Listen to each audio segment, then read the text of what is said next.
we help you, organisations and individuals, become HR wise. Now, if I said to you, can you recall a manager you admire? Would you be able to? Would you be able to describe them? How they've impacted your life? And are you still learning from them today?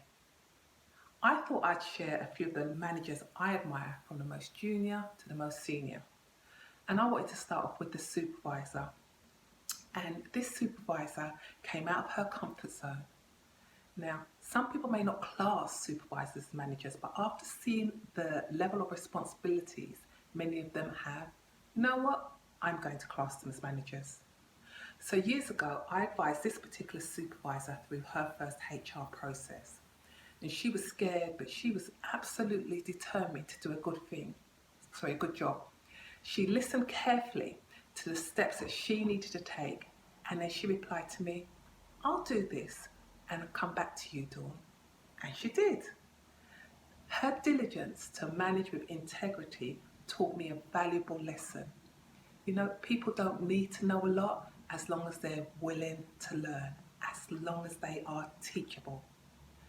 My next example is the middle manager who epitomised justice and mercy to me. Now, this particular manager had a serious decision to make, and she weighed all of the information that she had before her really carefully. And her decision was to allow a member of staff to rehabilitate and rebuild her career. Then she went further. She took the time to counsel the individual and offered to act as a mentor. Now, this manager could have chosen to dismiss this individual, but she chose to act with justice and mercy. The next manager is a senior manager who served his team while leading them. Now, this senior manager won the trust of the whole of the team universally by leading by example. He demanded high standards from himself, but he also, before he demanded it from others, he set out his vision and he gave his team a clear picture of how they would operationalize that vision. Everybody knew what they were supposed to do, and everybody knew what everybody else was doing. At the same time, he invested in the whole team and he revolutionized the service delivery, bringing his team with him every step of the way. And this manager, well, he modeled servant leadership to me. He could have chosen to lead, let's look solely from the front, but he chose to lead the team while serving them. Imagine that, serving whilst leading. Now, my last example is of a director. And this particular director spoke truth to inequality. So one day I was sitting in the office of this director and we were discussing equal opportunities.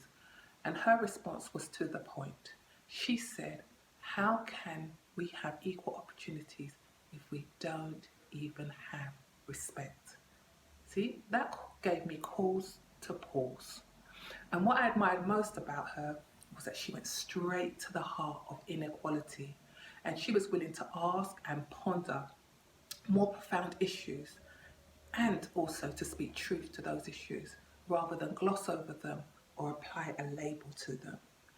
And she's still doing that today, and she's still doing it without fear, and she's still doing it without favour. And then there's the chief exec who treated everyone as though they mattered. I participated in a meeting chaired by this chief exec, and what was striking to me at the time was how he chaired that meeting.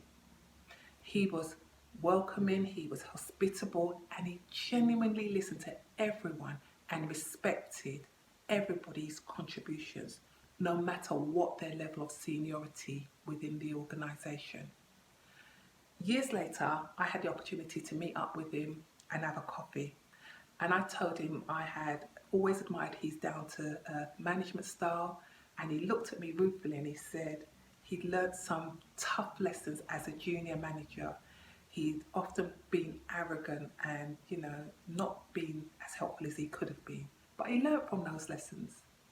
Then he beamed at me and he credited his down-to-earth management style to his mother, who he says keeps him and his siblings grounded. I am thankful to all of those managers. I have modelled what they've taught me to help others to this day. Now, at the beginning of this piece, I asked you a question. I asked you if you could recall a manager that you admire. And for those of you who did, I leave you with this question. How are you modelling what they taught you? How are you passing on those positive lessons? And maybe you may just want to send them a quick text or shoot them a quick email telling them how much you appreciate their contribution to your personal and professional life. I admire these managers and I'm very thankful for them, and I hope you have managers that you admire also. Remember, be HR wise.